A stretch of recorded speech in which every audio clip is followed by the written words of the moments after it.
Harald, thank you so much for joining for an episode. I really appreciate it. Thank you for inviting me. It's great to be here. And I think I have to say it's even greater to be invited to talk about maybe the most interesting shipping segment of all, the chemical tankers. So this is something I've been looking forward to. Definitely. So we're 1 month into 2026. Is there any highlights so far on the big trends or just keeping busy as also in 2025? I think the most important highlight is perhaps that the geopolitical uncertainty that we saw throughout 25 just continued into 2026. Only in a couple of weeks we've had Venezuela, we have had Greenland, we have had the unrest in Iran, and now we see the crackdown on the shadow fleet. And finally, a couple of days ago, the Houthis were out again threatening civilian innocent passage through the Red Sea. So I think there are plenty of things to attend to.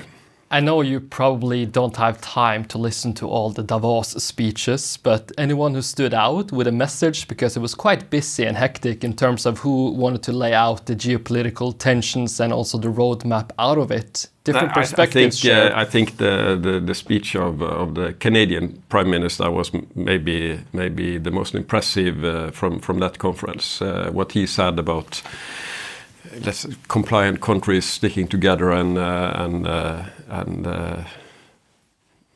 sticking to the rule-based order. I think that was something that everyone should listen to. Definitely. So you have a large operation globally, but just to backtrack a bit. So why did you enter Odfjell in the first place? I think it's 2010. Why did you decide to join the company? What excited you? Because obviously the company has a tremendous history, but from that point when you made a decision to enter the organization, what was sort of the highlights, to getting involved? No, to be honest, that was basically family and practical reasons. At that time I was working with the P&I Club Gard. I was commuting to Arendal. And Gard and Arendal are both great places and a great company. But then I had, I think, been commuting for almost 4 years, and I simply felt that it was time to focus more on the family. And then this opportunity came in Odfjell to join as Chief of Staff, and it's as simple as that. What is that role? Because, it's a famous role in Silicon Valley in recent years, Chief of Staff, but I don't think that was the role in 2010. No, at that time I was head of HR, I was head of insurance, IT, all the support functions. So it was a great introduction to the support functions in Odfjell, and it was also a great introduction to the organization. But because I had to interact with everyone, terminals, shipping, all our offices abroad. So I had that role for I think 3-4 years, and then I took over as head of Odfjell Tankers. So I was introduced to the commercial side and the shipping side, more focused on that. And then I took over also as head of ship management. They established a new role in the company called Chief Operating Officer, and I had that role for some 6-7 years or something like that. And then when Mr. Christian Mørk resigned, then I was offered to take over as CEO. And now I've had that role for 3 years, I think. Is this just a story of one project after another project, and then suddenly the CEO position comes up, or is it strategic trying to make? No, it's definitely not strategic. It's more opportunities that comes along if you behave, do a good job, then there will always be new opportunities for you. Yeah. It's not more complicated than that. Definitely. So, I said Odfjell has a very long history, and, what would you say if you're going to take, the DNA of the company, which still feels very much alive today? Because maybe sometimes if you have a long history, that DNA can start to fade a bit, but in Odfjell it seems like there is a strong heritage, a way of doing business, and it still is sort of active today. What stands out there that makes maybe Odfjell a bit unique? It will take a couple of minutes to answer that question, but let me try. I think innovation is, of all the values that we have, innovation is perhaps the one that stands highest. And then we have to go all the way back to early 1900, where the Odfjell family, they used to live close to Lindesnes, and then they decided to move to Bergen. And the reason why they decided to move to Bergen is interesting. The reason for that is that at that time, in the southern part of Norway, ship owners didn't really believe in the transition from sail to steam. And this Olsen family, they said that we want to be where innovation happens. And that's the reason why they moved from Sørlandet to Bergen, because Bergen at that time was more innovative than what they could see in the southern part of Norway.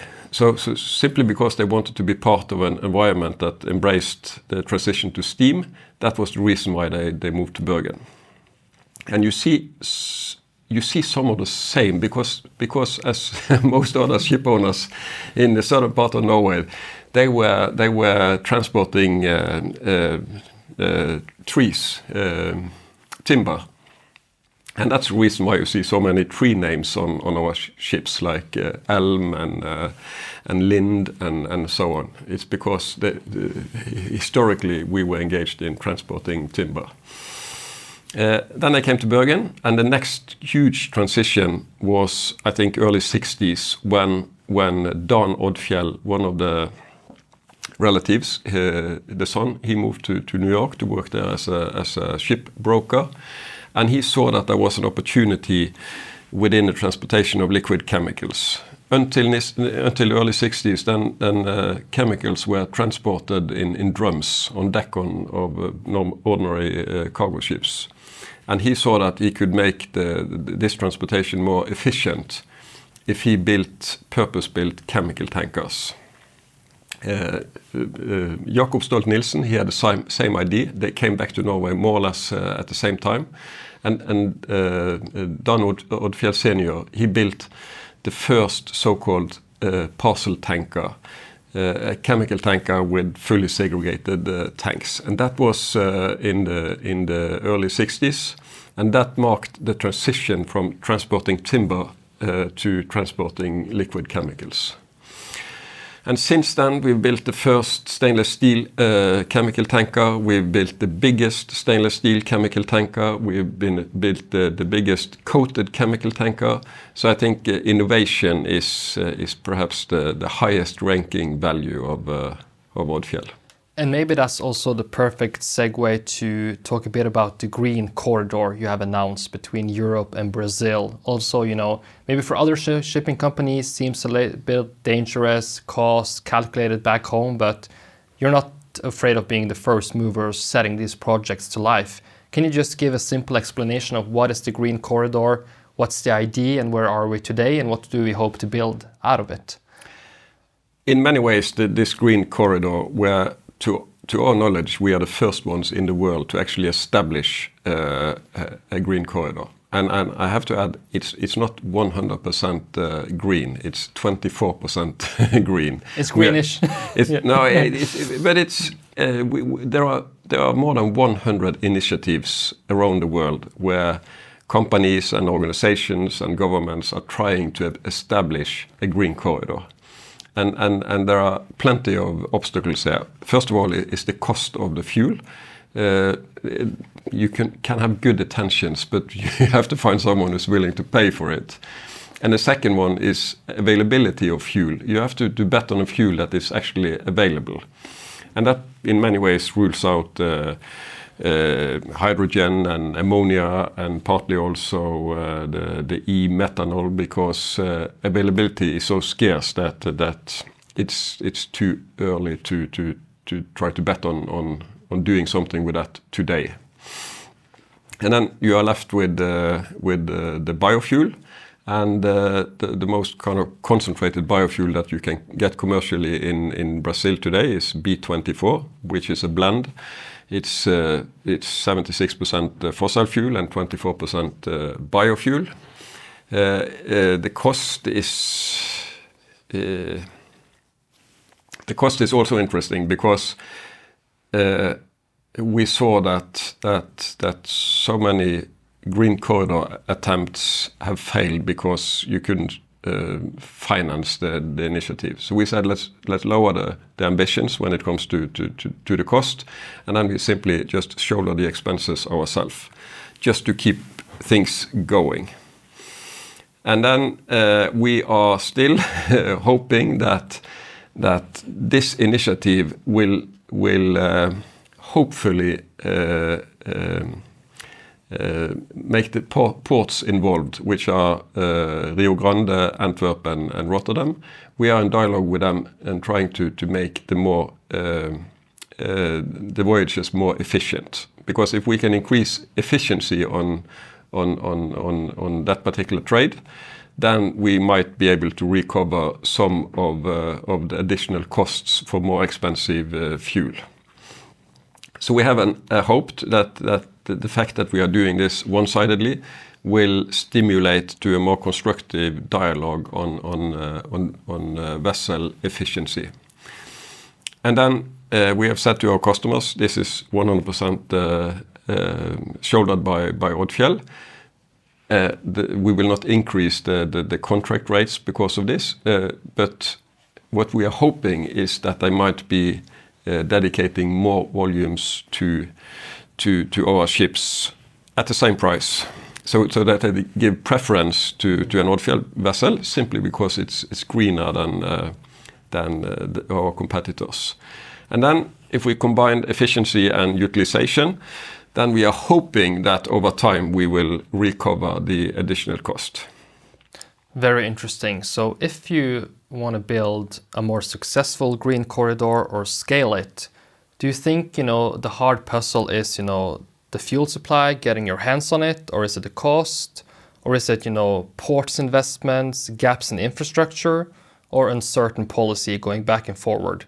Or is it all of them, and then in combination? It is all of them, but in a way, some of these challenges are bigger than others. And for instance, had we decided to buy the biofuel in Rotterdam, that would have been a very easy exercise because biofuel is already readily available in Rotterdam. But then again, Brazil is the second largest producer of biofuel, and until we started up this initiative, they didn't have a regular supply of biofuel. They were simply exporting it to other parts of the world, and partly also using it domestically, of course. So we wanted to contribute to establish a permanent supply of biofuel out of Brazil. And then we saw that the most likely port to achieve this is Rio Grande. So we went into dialogue with Petrobras, and they were extremely enthusiastic about the idea. We went into dialogue with the actual producers back in the farmland. They were also enthusiastic. And then together we managed to establish a permanent supply of some 800 to 1,000 tons per month. And that means that now there is a value chain established, meaning that they can increase this number if there are more ship owners who want to utilize Brazilian biofuel. So for us it was important also to give Brazil an incentive to establish continuous supply of the fuel. Got it. So Odfjell has a long tradition history with Latin America. I think the first terminal in the 60s was set up in Argentina. You have a company in Brazil, which is, I don't know, you own it, but maybe it's run independently. Can you talk a bit about your ecosystem in Latin America, the Brazilian ecosystem? Maybe that's the biggest footprint. What makes it so interesting, and what's the lessons from, being successful there as well? Yes, you are right. We built the first, or actually the Odfjell family built the first terminal in Argentina in slightly more than 50 years ago. And since then they've just been expanding and expanding. So the Odfjell family today owns 10 terminals in South America. They have terminals in Argentina, in Brazil, in Peru, and also in Chile. So they are more or less covering both sides of the coast. And then some time ago, 20 years or so, then we also decided to do cabotage transportation of liquid chemicals in Brazil, and also between Brazil and the neighboring countries. So today we are running a small shipping company called Flumar. It's a fully integrated company with ship management, with chartering, with operations. So it's a local domestic shipping company. And they are handling much of the liquid chemicals going up and down the coast of Brazil, and partly also between Brazil and Argentina. What do you think are, the lessons of having success in a country like Brazil? Because do you feel like you need to have a local entity? Because we've seen some other shipping companies try to get involved in India, for instance, whether that's terminal, LPGs, but it can be a long distance from Norway, Nordic to Brazil, India. Do you feel like, is there any lessons in Brazil on how to sort of make successful market entry in a new market? I think presence is first and foremost very important. Presence either through a trusted partner or presence through trusted colleagues of yours. But a solid presence that is kind of supervising the activities and the operation is inevitable. It's a must for success. And then also I would say you need to have good control with all parts of the business when you are conducting it. So you mean full control from A to C in the entire, instead of, okay, got it. I think, and there are probably also plenty of other additional factors, but this presence and control issue, I think that's important. Yeah, definitely. So let's dive into, the chemical tanker market. We joked a bit that why get involved in such a complicated business? Yes, For, if you meet sort of new investors or new participants into the ecosystem, how do you like them to get introduced to the chemical tanker market? What is sort of the layer you start on to introduce it to a new potential investor or worker or anyone? Let's start with the market.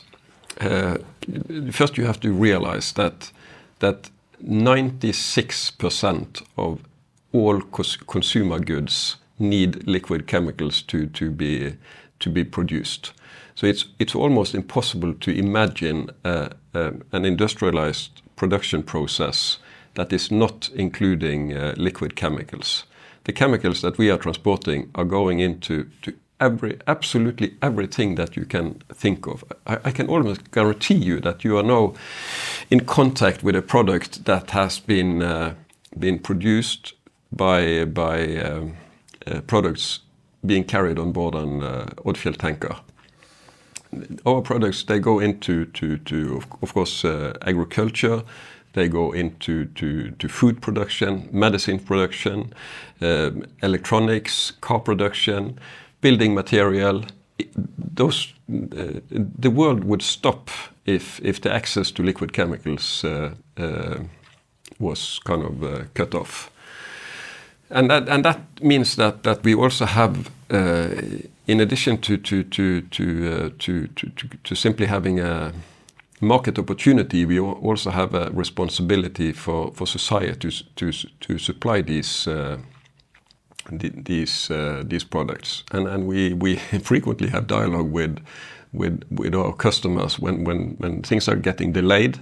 We see the consequences that has on the factories that are dependent on these chemicals. So it's important for us to deliver the products on time and also at the right quality and specification. So there is obviously a market for transportation of these chemicals that the world cannot do without, and then it's the rest is simply being in the competition and being the preferred provider of the transportation services. But it's a bit fascinating. Like you said, it goes into almost anything you can imagine. So it's also like to create an easy narrative on the demand side is maybe not as easy as you would imagine in a car carrier story that, okay, China produces a lot more cars, longer sailing distances, because here you go into everything. So maybe it's much more complex to find the simple story on demand side or not. Yeah, no, I agree. And we are, but it is complicated. We are transporting, I think, more than 500 different liquid chemicals every year. Some of them in small quantums going into this medical production, and then some of them in huge quantums, like the methanol going to disinfection and plenty of other means of use, and then we have the acids going into to metal production and mining, and we have the phosphoric acid going into to agriculture. So all those products have different markets and different opportunities, and it's a fascinating and slightly complicated business. I think it's fair to say that it's more easy to buy a product tanker than to run a successful chemical tanker company. Yeah, I would agree to that. Clearly, yeah. Clearly, there are different competence requirements.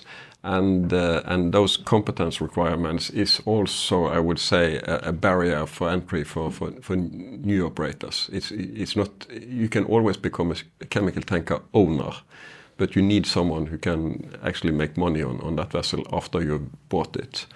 So there is a significant entry barrier to operating chemical tankers, not to own them, but to operate them. Exactly. So maybe also what makes Odfjell a fascinating company is that, as far as I understand, you invest, in the most flexible ships available, which means that you can carry a lot of diversified chemicals and liquids as well. So it's not necessarily just one or two products that is the main driver. You also have built vessels to handle a lot of complexity in which liquids you can combine, which you can carry, maybe setting up niche trade that only you do because you only have the vessels fitted for that. So I don't know if that's also an interesting analysis to add on top. Well, there are, I would say, in the deep sea segment, if you rule out regional transportation of those chemicals and only look at the deep sea segment, there are basically two size segments. It's the medium size stainless steel vessels. Today they are typically being represented by the 25,000 tonners, and they are serving the kind of shorter deep sea trades, like normally through from Middle East to Europe, and from Middle East to the Far East, maybe across the Atlantic, the relatively shorter transits. And then you have the larger vessels, which are typically between 35,000 tons and 50,000 tons. They are serving the long hauls, like Europe to Asia, the US to Asia, those type of trades that typically take maybe 70 days from you leave Rotterdam until you are finally unloaded in Korea. So those are kind of the two main ship types. So size only matters for the distance that you are serving. And then there is also variation in number of tanks, and we are kind of on the high end when it comes to how many tanks we have on our vessels. We typically have 24 to 26 tanks on the medium-sized vessels, and up to 50 on the large vessels. And that means that we have an extreme flexibility when it comes to combining all those different cargoes that may come on board our ships. We hardly ever say no to a customer, because we always have some kind of solution that will cater for his volumes on top of all the other volumes that are already on board the ship. Got it. So talking about, often when you talk about the shipping segments, you sort of have a perspective on where you are in the cycle, is it good times ahead, hard times ahead? In your opinion, in the market you operate in, do you have that cycle view as well? Or is it like in a niche that it's maybe a bit more stable, a bit more predictable? Or do you see big drivers, setting sort of where we are in the cycle and makes it more easy to understand in that sense? Since we are serving industries, the chemical tanker segment is serving very industrialized customers, and also since there is a relatively high barrier to entry to become a chemical tanker operator, then I would say that if you look at the cycle, you see that chemical tankers follow the same cycles as product tankers and crude tankers, but there are much smaller variations. So we have much smaller kind of waves than what you see in the other tanker segments. So less volatility in sort of the big swings. Much less volatility. There is volatility, but not to the extent that you, for instance, see for crude oil tankers. And now I forgot your question. No, so it's not the same, that cycle perspective for people tuning in. And then the question is, can you predict the cycles? Yes, you can that. The easiest way to predict the cycles is to simply watch out for crude tankers, and then you wait a couple of months and you see what's happening to product tankers, and then you wait another couple of months, and then you will see the same on on the chemical tankers. So simply by observing the other segments, it's sooner or later it's spilling over to chemical tankers, and then the duration of those cycles is more or less the same. So then the chemical tanker cycle will last for a while after you've seen the downturn for crude and product tankers. But did the shadow fleet also, destroy the party a lot, like the crude tanker said? No, I can come back to that. But so we do see cycles, and but we have much smaller volatility, lower volatility than what we see for the other tanker segments. And then, of course, we also can see there is a very, very strong correlation between world GDP and chemical tanker earnings. So if there is a prediction that world GDP is going up, then the world's need for all those consumer goods will increase, and that will again benefit chemical tankers. So that is the more kind of advanced or educated way of spotting the cycles. And maybe also linked to emerging markets, if they've lift and get a growth like in India, China, that's also maybe lift to products, the industries, lifting, petrochemicals. But very often when it comes to emerging markets, they don't have sufficient storage capacity in place. So I would say that the chemical producers are really struggling when it comes to supporting emerging markets with liquid chemicals. We see it in Africa, and we see it in India. Got it. So if the infrastructure is not in place, you will not get the same lift, because it actually, to handle these liquids, you need sort of a sophisticated port infrastructure in order to make... Yeah, exactly. And then to the shadow fleet, which is a topic of its own. And the first thing I would say is that I think they say that somewhere between 20 and 25% of the world's tanker fleet is today sailing in the shadow fleet, and that alone is a disgrace. It's a disaster, and it's an accident waiting to happen.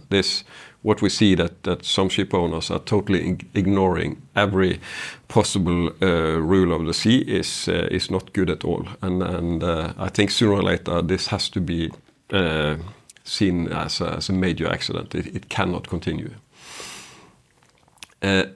Those vessels that are in the shadow fleet are predominantly crude carriers and then to some extent product tankers. to my knowledge, there are very, very few chemical tankers in that fleet. So we are not directly affected by the shadow fleet, but we are indirectly affected by the shadow fleet, because the shadow fleet affects crude tankers and product tankers. But we've been kind of disappointed that this has been going on for so long time without anyone doing anything. So the crackdown that we see now, just after New Year, we have seen the US detaining 7 vessels that were trying to call Venezuela, and then we saw Germany denying one Russian vessel access to the Baltics. And then a couple of days ago, we saw France detaining one vessel outside France. So this crackdown that we see recently, I think that brings back hope that the impact of the shadow fleet will be reduced. And that is important for plenty of reasons, most of all for safety and security, but it will also support the compliant fleet, because those volumes still have to be supplied. So if you are cutting off Iran, I think the oil exports from Iran has been reduced by 80% or something. The US has taken control of Venezuela, which is only 1% of the world's oil production, but it's still 1%. And then finally, if they are reducing exports from Russia out of the Black Sea and the Baltics, then my anticipation is that this will support the compliant fleets. Mm-hmm. Yeah, it's an interesting topic, and also, one thing is from the Odfjell perspective, you as well being involved in a Norwegian ship owner association is also, pushing this agenda as hard as you can, I can imagine. We are addressing, through the Ship Owners Association, we are addressing this nationally and internationally. We are addressing it in the EU. But once again, what we've seen after New Year is I would say, maybe the most positive signs when it comes to the shadow fleet ever. Definitely. So we have a big agenda, so we need to transition through, a bit. We started in Latin America, talked a bit about the market. I think the right place to enter now is Japan, joint venture, investments in fleet.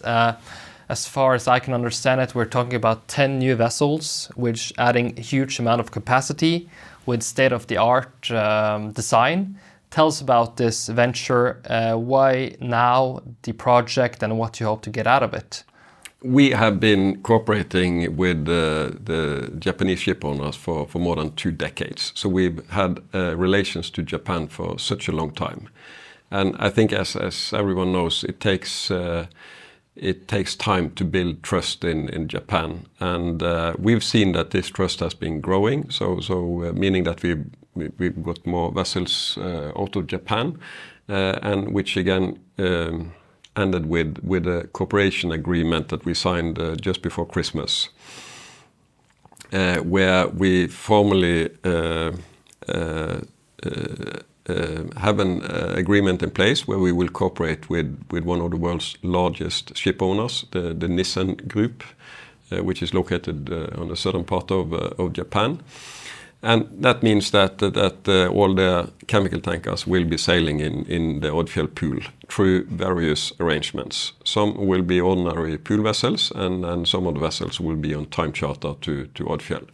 And then again, some of those vessels will we have purchase options on, and some of the vessels we do not have purchase options. But I think the most important takeaway from that agreement is that we have formalized a cooperation that's been in place with this particular company for more than 10 years. Mm-hmm.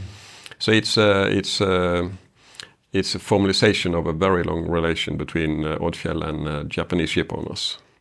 Which, from my understanding, gives great optionality and also trajectory to build on top of that relationship, I guess. Yeah, there are plenty of advantages, I would say, on both sides. For the Japanese, that means that they have a stable and extremely qualified platform as a ship owner, so they know that they have a place to put their vessels when they are being built.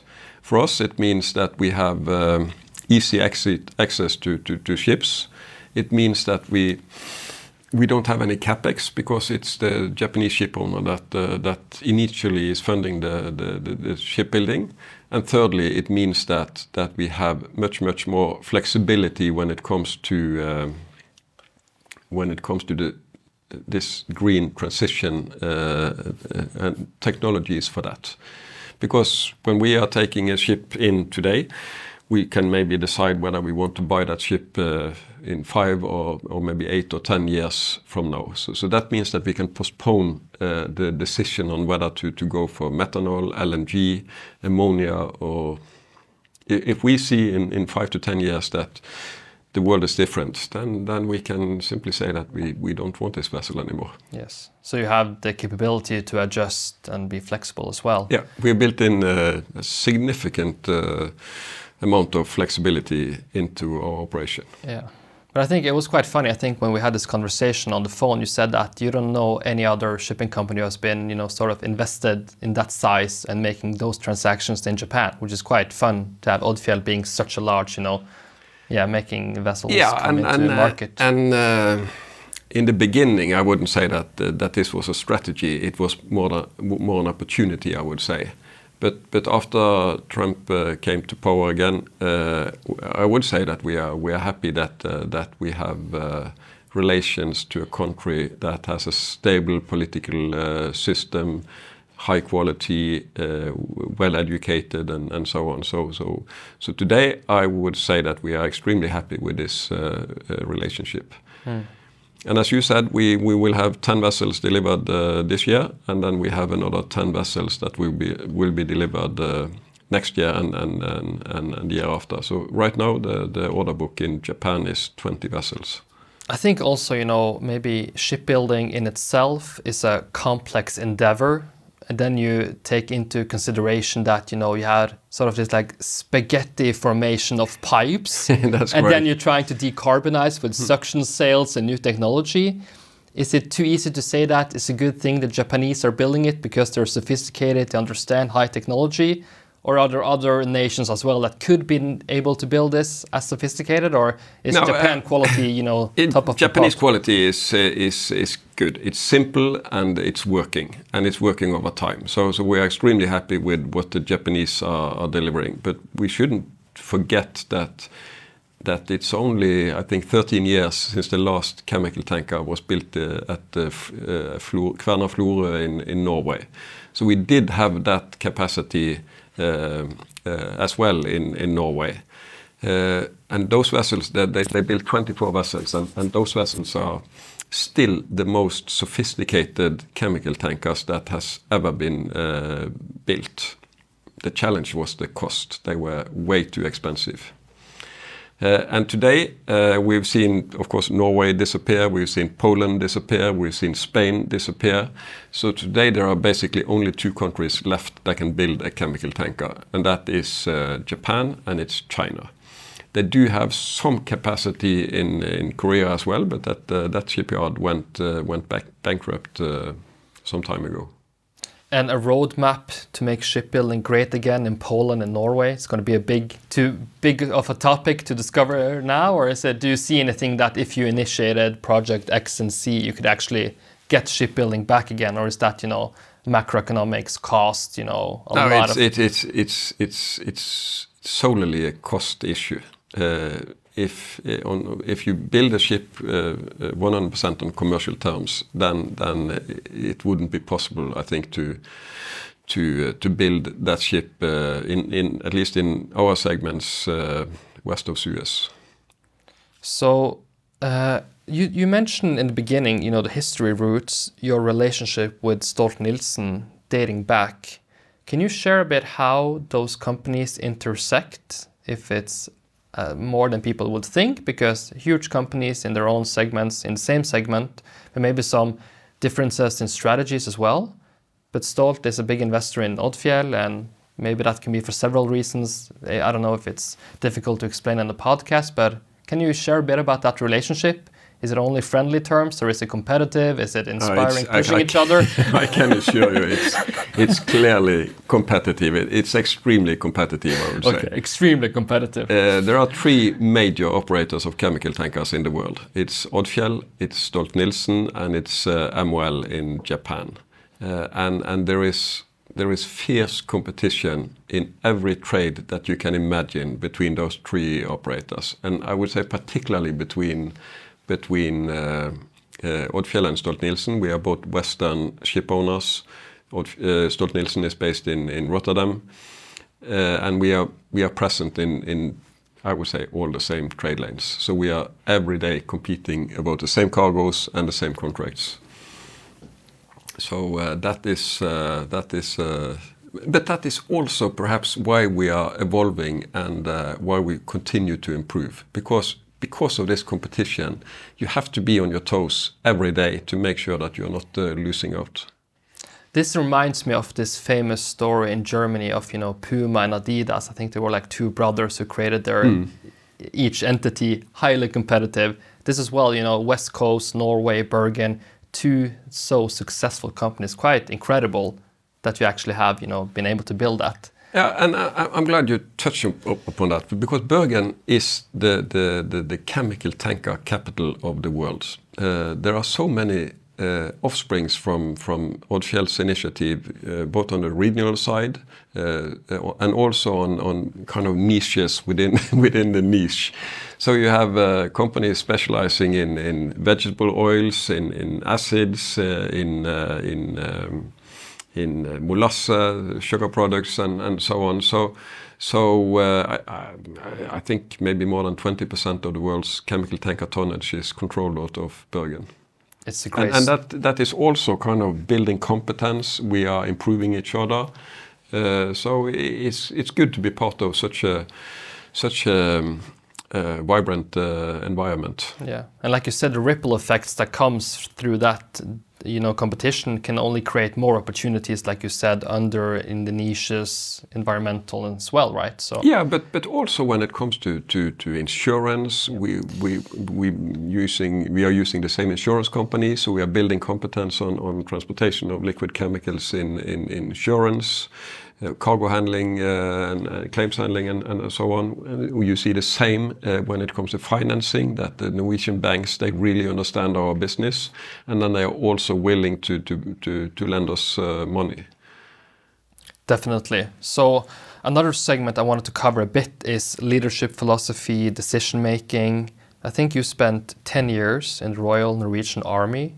Do you think that was quite, substantial in the way you sort of created your type of leadership, that you brought that? Is there something you brought from all those years in the army, or that sort of I wouldn't say that I brought anything, but you're right. I spent 13 years in the Navy, among other things, as commanding officer on one of the Norwegian Navy vessels. I think what really formed me during that period is the fact that you get so much responsibility at such a young age. So that is perhaps the experiences that have formed me most. The fact that at the age of late 20s, I was already a commanding officer, and then you have a responsibility for a complement of maybe 25, 30 people. So of course that's an important experience to bring with you, this feeling of responsibility and taking care of people and making sure they are safe and so on. Does that also maybe mean that you're not afraid of delegating something that is maybe a complicated issue if you see a younger person in the organization showing all the right signs to, run with the tasks? I think maybe not delegation is the key word. I think you get good at kind of evaluating the capacities of people by having a leadership position for such a long time. And I think you also, which is partly delegation, but it's really it's fun to see when you give people opportunities that they actually grow from those opportunities, and then you cannot delegate responsibility, so it's still your responsibility, but you can facilitate for people to actually show their capacities and make them grow, task after task, maybe. Yeah. That's also an interesting perspective, because a lot of people tuning in here are, new professionals in the maritime industry, want to create an interesting career. Is there anything you've seen in the Odfjell system or, from the Ship Owner Association, do you see any common patterns of the people you see sort of come in as a young professional and are able to take all the steps to become a professional executive? Is it just that they have more passion than the others? Because shipping is, of course, an industry where you always can develop. The market is 24/7. But do you see any patterns in the people you see are coming through that makes them perfect for shipping in 2026? Very few have that passion when they enter the business, but those who have the ability to develop this passion during their career, I would say they certainly have an advantage. So because the ships are earning slightly more than $1,000 per hour, and we've got 70 of those vessels. So we are earning $70,000 every hour. And you cannot, if someone call you on Christmas Eve, you cannot say that, sorry, I'm I'm having my Christmas dinner, so I cannot help you. You have to be ready to assist there and then, and that is partly passion, but it's also attitude. And what we are looking for is you need a base competence, of course, but I would say even more important is this passion, and particularly the attitude to really to go the extra mile for the ships and for the crews and for the company. Almost like a mindset. You need to have that, either develop that mindset or sort of have it a bit naturally to, if you see a task, you own it, get on it as soon as you can. But yeah, you have a few people that come in that have had parents that have been working in the industry, and they understand that you need this passion. But otherwise, you can of course identify that they have the attitude to become something, and then you can just cross fingers that the passion will come along. I think one part that I really loved about Odfjell is the perspective on risk, not too afraid to have risk. Do you have a way of approaching risk? Because sometimes you're putting on initiative that whether that's suction sails or the Green Corridor or maybe a huge investments, the outcome can be somewhat uncertain, but you still feel comfortable taking that risk because it's part of the DNA of the history of the company. Do you have any takeaway from the risks you have taken where you said that, okay, we have some risk associated with this, but it's in our company DNA to take it? And maybe, I don't know if the family people involved, you have a great chairman. Is that also helpful that you actually have this trajectory to be a bit more risk appetite than other more traditional related firms? Earlier we talked about innovation, and that gene is still, I would say, very, very much present in the family. So and I wouldn't call it taking risks, but the willingness to innovate is very strongly founded in the Odfjell family, and of course that willingness to innovate that goes through the whole organization. So people are not afraid for coming up with great ideas for something that we can improve. And I've never felt at any point that we've taken a risk with everything that we've done. We've started with kind of the low-hanging fruits, doing simple improvements, and then we see that we have success with it. And then we just continue with slightly more complicated projects, and if that's successful, then we go on and so on. I would say that 80% of what we've done has been successul, and then we've had, like anyone else, we've had some really big failures as well. Yeah. But all in sum, those projects that we have initiated have been a financial success, and they've also been an environmental success. Because I feel some executives can have the perspective that, okay, remember, shipping is a capital-intensive industry. We don't know the fuel yet, so we don't gonna invest. There's so many reasons to say that, okay, we're just gonna wait a bit. But do you see any innovations, experiments that you're sort of seeing in your ecosystem that you feel, there should be more companies building around this idea, or there should be more initiatives in that? Or are you quite transparent in the experiments you run? And we are very transparent, and we share information with anyone who asks us. But you have the first 15 years, then our philosophy has been, and it still is, but the first 15 years we were focusing on reducing the fuel consumption. And the basis for that was that fuel is expensive, so the less fuel you are using, the better it is. And it's also good for the environment. And that will also go for the future fuel, because the only thing we know about the future fuel is that it will be significantly more expensive than the present fuel. So implementing systems to reduce simply the amount of fuel that you're using is good for everything. So that has kind of been the guiding for us. For 15 years, we have been dead laser focused on reducing fuel consumption, knowing that this is you cannot reduce yourself to zero, but we know that for every ton that we reduce, it's good for the environment, it's good for the financials, and it's a lessons learned when we in the future have to buy more expensive fuel. So the first time that we are deviating from that strategy is when we implemented this green corridor.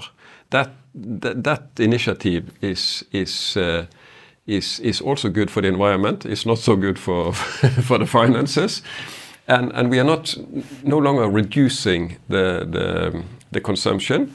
We are simply shifting from fossil fuel to biofuel. And that is a very important element that I think not so many people have understood. And maybe also shipping, there is no known silver bullet. So it's more about several initiatives and, add them together and you have a substantial impact. There's not going to be one solution that solves everything and makes it, No, I think we don't have a clear answer to that. But what we think is that I think that there is room for every good initiative when it comes to the green transition. And one solution will not fit all. You might see that carbon capture, for instance, might be ideal for ships going between A and B back and forth, and where you have facilities to receive this CO2 in one or both ports. For us, that wouldn't work, because then you would have a better network of facilities for that. And then ammonia might be good and a good solution for some companies. Hydrogen for the shorter distances, because it's not so easy to store huge amounts of hydrogen.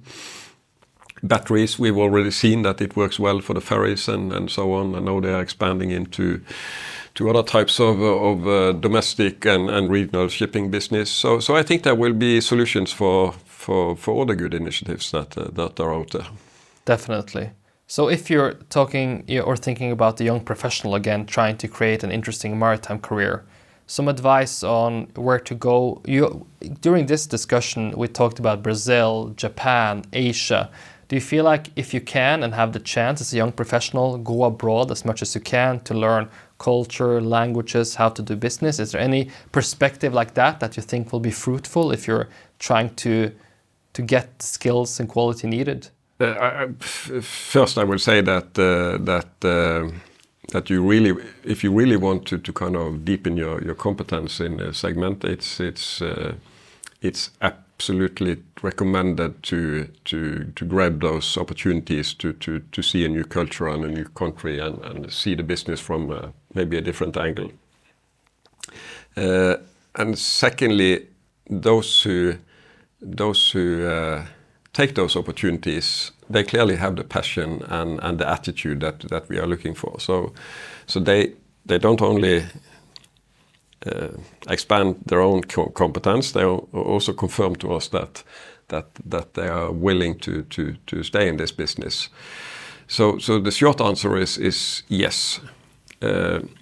Then we also see that this is complicated. You have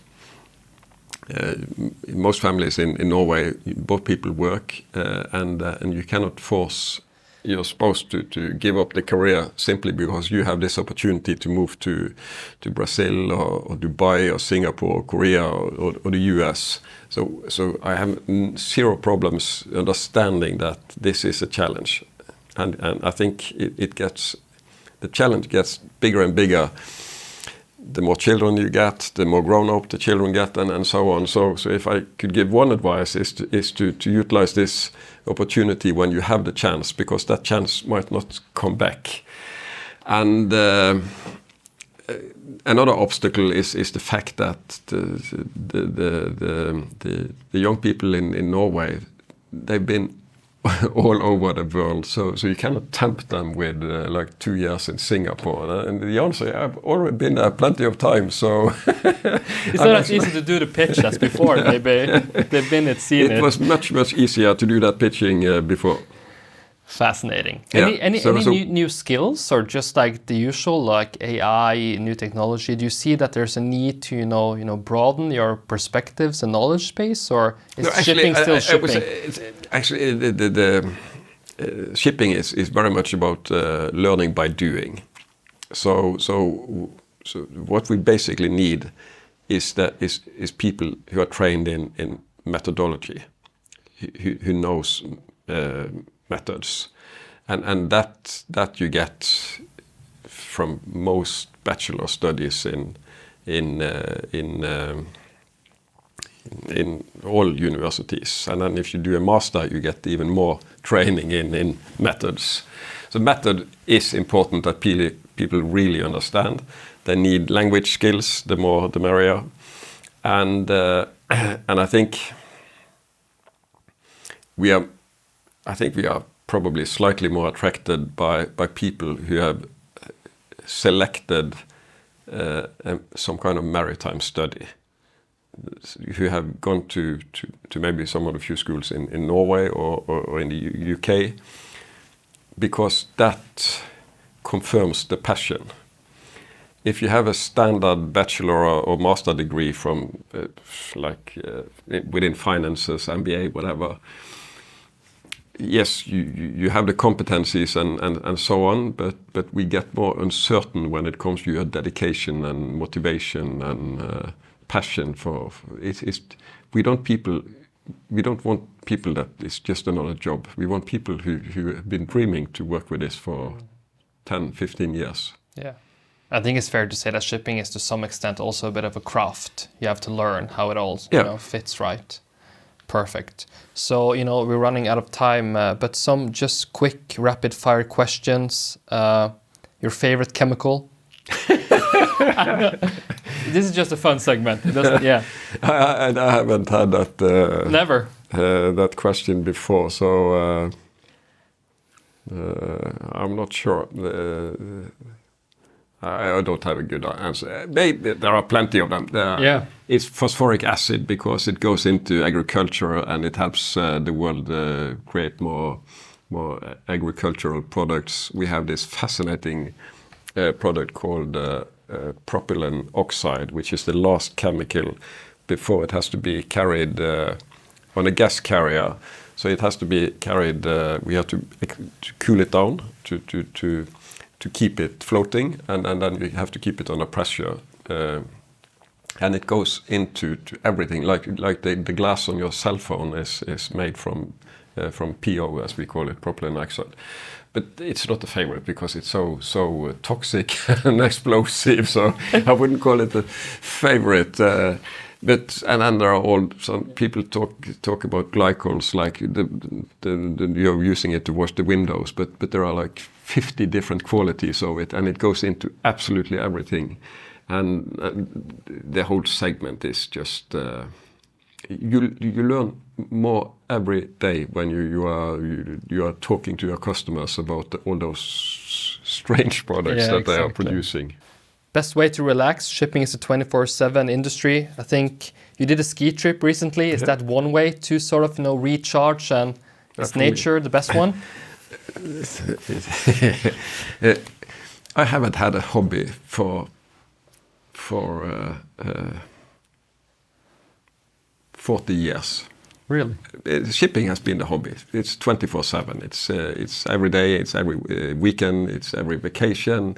You just have to check what's happening to the ships. How is the business going, and so on. So simply no time for hobbies. And then our older son, he brought me to salmon fishing in a river, and this is 4 years maybe.